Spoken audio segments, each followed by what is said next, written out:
Welcome back to my channel. শাপলা দেখে ভাবছো কোথায় পেলাম? দেখাচ্ছি বাবা, দেখাচ্ছি। সময় তখন সকাল 6:30। ভোর ভোর উঠে জিজুর সাথে বেরিয়ে পড়লাম বাগান দেখতে। চারিদিকে পুকুর নালা সব ভরে গেছে। কিছুক্ষণ আগেই ঝমঝমিয়ে বৃষ্টি পড়ছিল। দেখো না আকাশখানা কেমন মেঘ করে আছে। শরৎকাল না বর্ষাকাল বোঝাই যায় না। এদিকে নজর পড়ে একটা মোচা। যেতে যেতে দেখলাম বাঁশের একটা ব্রিজ করা আছে। সচরাচর আমরা এগুলো দেখতে পাই না, তাই ইচ্ছা হলো এই বাঁশের ব্রিজটা আমি একটু চড়ি। বেশ মজাই পেলাম, ভয়ও লাগছিল যদিও।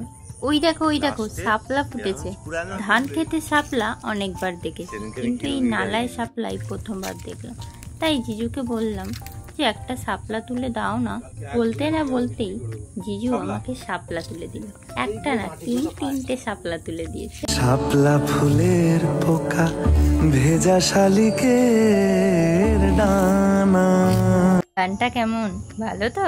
ওই দেখো প্রচুর বনে নালাতে জলের স্রোত সৃষ্টি হয়েছে। কি সুন্দর না বলো? বলো তো এটা কি ফল? এটার নাম বেঞ্চি ফল। I have a great question. মাছ তো নিচে, উপরে জাল লাগানো কেন? আচ্ছা এটা লাফা জাল।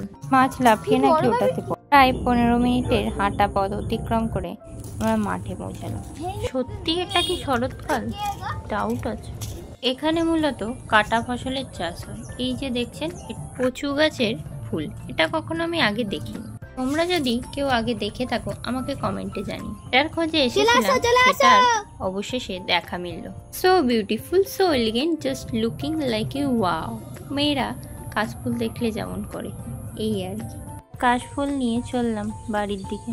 প্রায় 8:30 বাজতে চলো বাড়ির দিকে যাওয়া যাক। My mind right now.